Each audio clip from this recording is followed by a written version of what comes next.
বন্ধুরা, আজ 22শে আগস্ট বৃহস্পতিবার।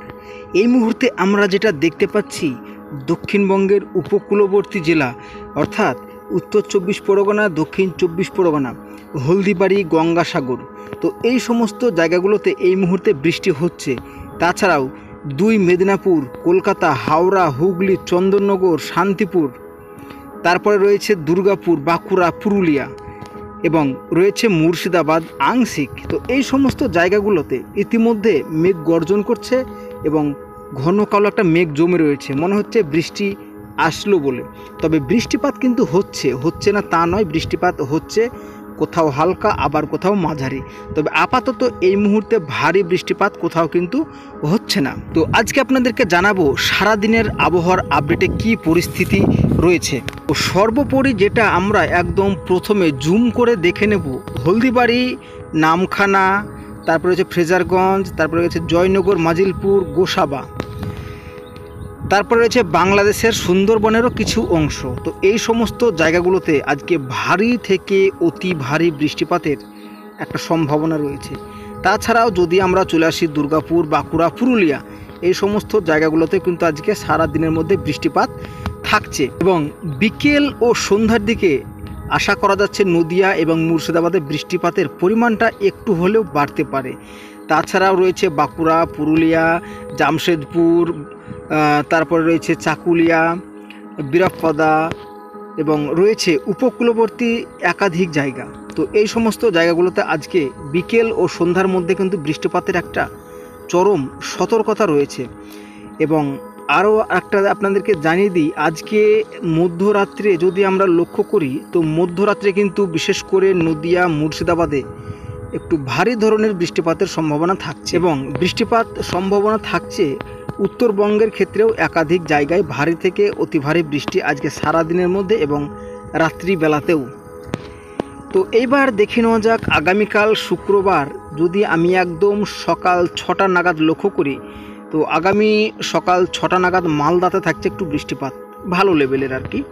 তাছাড়াও থাকছে উপকূলের জেলাগুলোতে ভারী থেকে অতি ভারী বৃষ্টিপাতের সম্ভাবনাও থাকছে এবং তার মধ্যেও থাকছে কলকাতা, খড়গপুর, আরামবাগ, হাওড়া, হুগলি, পূর্ব বর্ধমান, পশ্চিম বর্ধমান, বাঁকুড়া এবং পুরুলিয়া, এই সমস্ত জায়গাগুলোতে বৃষ্টিপাত থাকছে।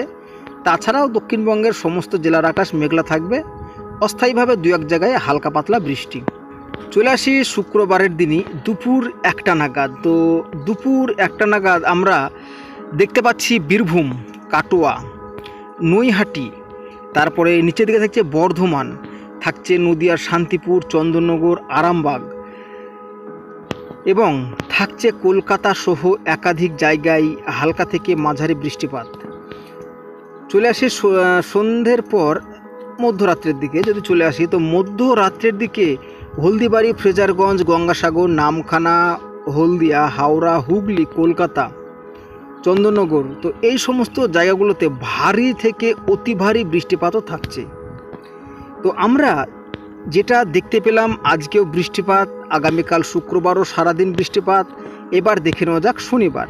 তো শনিবার যেটা আমরা দেখতে পাচ্ছি, ফ্রেজারগঞ্জ, নামখানা, তো এই সমস্ত জায়গাগুলোতে প্রচণ্ড ভারী থেকে অতি ভারী বলা যাবে না, তারও বেশি লেভেলের একটা আমরা বৃষ্টিপাত পাচ্ছি। তো এই সমস্ত জায়গাগুলোতে প্লাবিত হওয়ার চরম একটা সম্ভাবনা রয়েছে বা বেশ কিছু জায়গায় ইতিমধ্যে প্লাবিত হয়েও গিয়েছে। তাছাড়াও আমরা দক্ষিণবঙ্গে প্রত্যেকটি জেলায় আকাশ মেঘলা দেখতে পাচ্ছি, সাথে 2-1 পশলা বৃষ্টিও দেখতে পাচ্ছি। এবং আগামী শনিবার যদি দুপুরবেলার দিকে আসি, তো খরাদাহ, চন্দননগরে সেই লেভেলের বৃষ্টি আমরা পাচ্ছি। তাছাড়াও থাকছে হাবড়া, থাকছে বর্ধমান, পুরো দক্ষিণবঙ্গের আকাশ মেঘলা থাকবে। তবে বৃষ্টিপাত বেশি হবে বর্ধমান, চন্দননগর, খরাদহ, কলকাতা, বীরপুর, গোসাবা, শ্যামনগর বাংলাদেশের। তো আপাতত শনিবার পর্যন্ত দক্ষিণবঙ্গে ফাটিয়ে বৃষ্টি যেটা আমরা দেখতে পাচ্ছি। বৃষ্টির লেভেলটা যেটা আমরা দেখতে পাচ্ছি আগামী 5 দিনের মধ্যে, আগামী 5 দিনের মধ্যে বিশেষ করে উপকূলবর্তী জেলাগুলো, কলকাতা সহ চরম একটা বৃষ্টিপাতের সম্ভাবনা আমরা এখানেও দেখতে পাচ্ছি। তো আগামী 10 দিনের মধ্যে যেটা আমরা দেখতে পাচ্ছি, আগামী 10 দিনের মধ্যে শুধুমাত্র নদিয়া, মুর্শিদাবাদ এবং বীরভূমের কিছু অংশ ছাড়া দক্ষিণবঙ্গের সমস্ত জেলাতে ভারী থেকে অতি ভারী বৃষ্টিপাত কিন্তু আমরা দেখতে পাচ্ছি আগামী 10 দিনের মধ্যে, সঠিক আগামী 1 থেকে 2 ঘন্টার মধ্যে গোসাবা, বাংলাদেশের শ্যামনগর, বারুইপুর, জয়নগর, মাজিলপুর, তো এই সমস্ত জায়গাগুলোতে প্রচণ্ড হারে বজ্রপাতেরও একটা সম্ভাবনা থাকছে।